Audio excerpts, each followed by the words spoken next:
Back in the late 2000s, everyone was competing to make a console with the best graphics and made HDMI, but Nintendo wasn't focusing on the most powerful console. They wanted to make the most unique console, and thus the Wii was born. I don't think I need to explain why it's so unique, as everyone knows that it was motion controls, but at first, lots of people were skeptical as people tried motion on consoles before, but ultimately they failed. But Nintendo proved that they knew what they were doing and made the second best-selling console of all time. Because the consoles required you to use your body, so even your grandma would get up and play some Wii Sports. I love the Wii, so doing a top 10 list was very exciting and fun to make. But sadly, when I was a kid, I broke Wii Sports, so it won't be on the list, but now, let's get on with the list.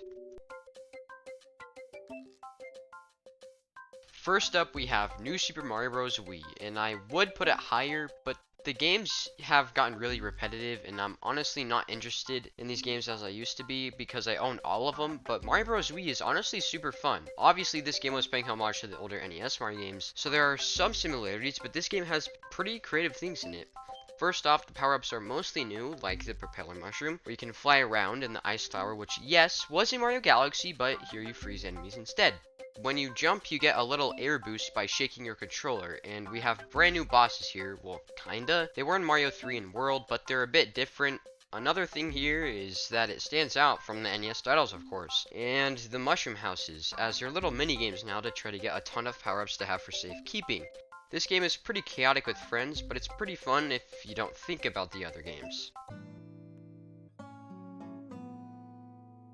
Next up is Animal Crossing City Folk, and if you saw my top 10 Switch games list, you'll know I said I'm not a huge fan of life simulation games, but I still love the Animal Crossing games, and City Folk is probably my favorite in the series. Reason being it's the most creative and addicting. In classic Animal Crossing style, you can fish, get fossils and bugs to donate to a museum, but this time you fling your controller to use the items, and deck out your house to get some super awesome stuff. Like, my house is decked out with a nice living room, and a kitchen, and an arcade machine, a PC, a ping pong table, a small floating planet thing, and upstairs I have one of the main reasons why I love the game so much. Gyroids. Lots and lots of gyroids. They're not in newer games, but with them you can make some sick music. Here's mine.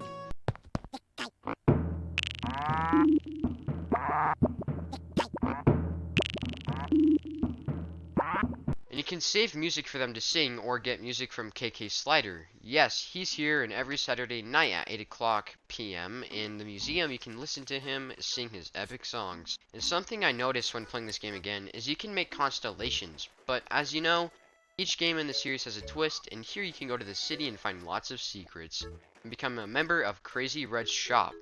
And something I miss from the newer games is holiday events. Example, here during Easter you can dig up eggs and get a new super rare and expensive furniture or just candy used for Halloween events. This game is just so cool. If you like games that'll last a while, you should definitely pick this game up. Now we have Super Paper Mario, and the newer Paper Mario games are kinda lame, but the older ones are super weird but fun. Super Paper Mario doesn't play out like your typical Paper Mario game. It plays like a classic 2D one where you jump on enemies, but here you have a power to go to a place called the flip side, where the game becomes 3D so you can find hidden paths that you can't see normally to find special items or just to move on through the game. In Paper Mario games, you have companions. So here you have companions with special abilities like grabbing people or blowing up walls. And you don't just play as Mario here, you can also play as Luigi, who can jump super high, Peach, who can glide, and Bowser, who can defeat enemies with fire. This game has some really fun levels too, like exploring a haunted mansion, going to space and shooting up enemies, and even visiting a weird lizard who's obsessed with titties. This game is just super strange but super fun, so if you don't like weird games with titty obsessed lizards, then you should definitely try this game out. Super Smash Bros. Brawl is up, and to be honest, Brawl isn't the best Smash Bros. Game as it isn't very competitive because of random slipping, which pissed a lot of people off, but if it wasn't for this game, Super Smash Bros. Wouldn't be like it is today, because it was the first game to have third-party characters from other game franchises that Nintendo didn't own.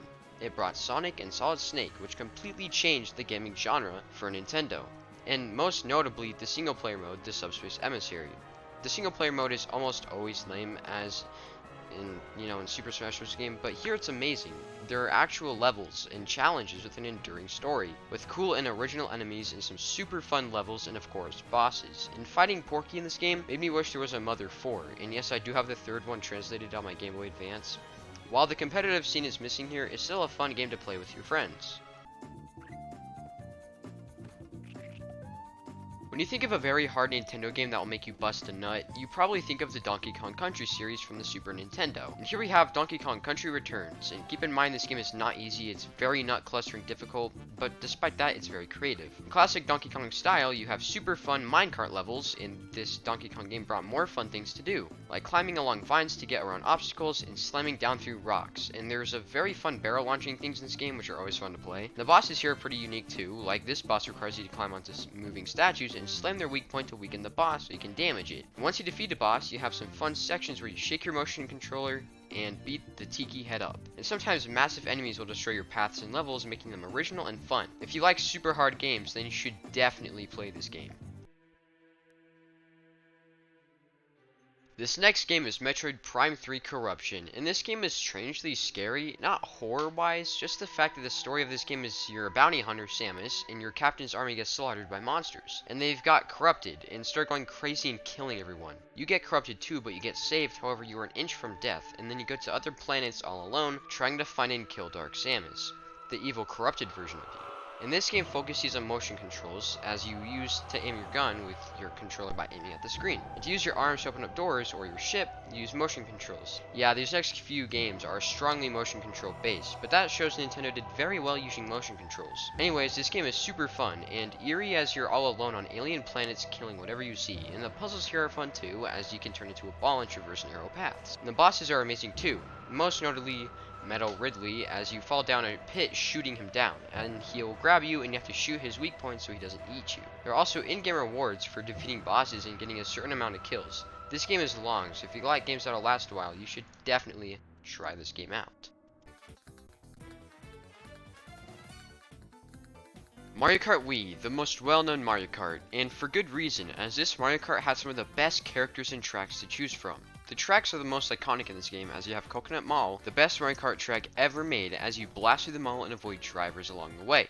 Maple Treeway, as you blast from tree to tree and even go in the trees. And drive along massive branches and have to avoid wigglers. And of course, the characters. There's the perfect roster, and even the greatest Mario Kart character only seen here, Funky Kong. And of course, the battle mode, with the best battle mode stage, Funky Kong Stadium, as you go around ramps and pop balloons using items. This is the perfect Wii game to play with friends other than Wii Sports. So definitely play this game you have for Wii, because I guarantee that you will love this game.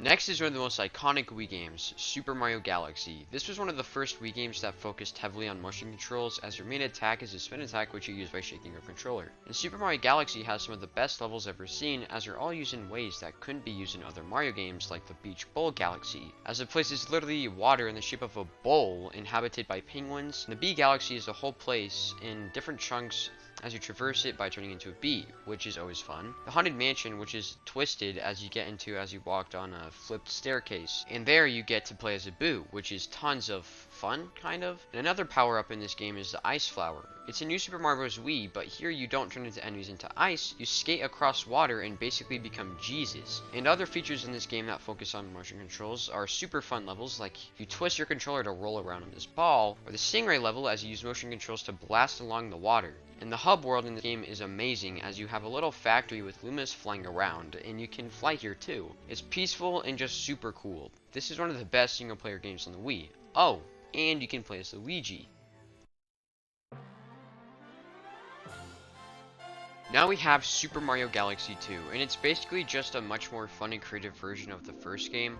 First off, all the older power-ups are back with the new ones that are so much better. Most notably the Cloud Flower, as you float around and can reach higher ground as you can spawn clouds. And the Boulder Mushroom, as with it you can roll around in a giant boulder and smash things, which is a lot of fun. And the galaxies here are much funner, with one of them being a direct reference to Whomp's Fortress from Super Mario 64 in Galaxy style. And even King Thwomp here is here as well. Another one of the galaxies is just a massive fun slide where you can go on walls in the ceilings, and you can go across a huge tree. And Yoshi's here too, and he even has his own power-ups, one of them making him run so fast that he can go up walls. And there's a galaxy made of specifically for that. And the best galaxy in the game, well, not really, is this place. Don't know what it's called, but it has Piantas here, the villagers from the greatest Mario game ever, Super Mario Sunshine. And there's a hub world here too, which is Mario's head. While not as good, it's still pretty fun to run around, and this game still focuses on on the motion controls, of course, and one of the galaxies is a flying bird with motion controls, which is always a fun time, and the bosses here are quite amazing too. Like this one, for example, was a little island thing with gravity, and all of a sudden it turns into a giant rolling snowman's head thing. If you loved the first Mario Galaxy, then you will definitely love this one. The Legend of Zelda Skyward Sword is up, and this game is very controversial. Lots of people didn't like the game because of the motion controls, claiming they were bad as using your arms was too hard for a game. But I love it because, guess what, I'm not a lazy loser that doesn't have 20 pounds of fat in my arms making the game impossible to play. I'm active and play sports quite a bit, so this game was a breeze to go through, and this game is just really easy for me. It's so much fun. Each Zelda game has a twist to keep the games interesting, and Skyward Sword takes place in the very first interaction of the series before Hyrule was ever even made. You play in Skyloft, the kingdom made before Hyrule, and it takes place in the sky with tons of other little areas to explore outside of this huge floating place. I don't know. So of course you need to explore the other areas somehow. So here you get to fly on a massive bird and cruise around the world, which is so much fun. And eventually you'll go down to the lands on the ground and explore tons of cool places there. And this game has a ton of cool unique items to use, and they're even upgradable using bugs and other items found around the world and using them to upgrade your gear. And there's even have an extra inventory to give you an awesome stat boost to help you in the game. But there's a limit, so eventually you'll have to make a choice on what you want. And there's a point in this game where you'll have to go to a weird dimension, which are somewhat challenging. I'm a huge Zelda fan, so I might be biased here because of the mixed reviews, but if you work out daily and aren't fat like me, this game should be really easy. And no, I'm not kidding, I do work out, but that may be hard to believe for a gaming YouTuber, but I'm serious. But anyways, you should definitely give this game a try. Man, it was a joy to come back to the Wii after so long. It gave me a blast of nostalgia, as this was one of my first consoles I've ever played other than the GameCube, which I will do a top 10 on. This is really an amazing console, so I had a lot of fun making this list. But please support me so I can keep doing stuff like this years on. So leave a like, comment, and subscribe, and I'll see you guys all next time. Peace.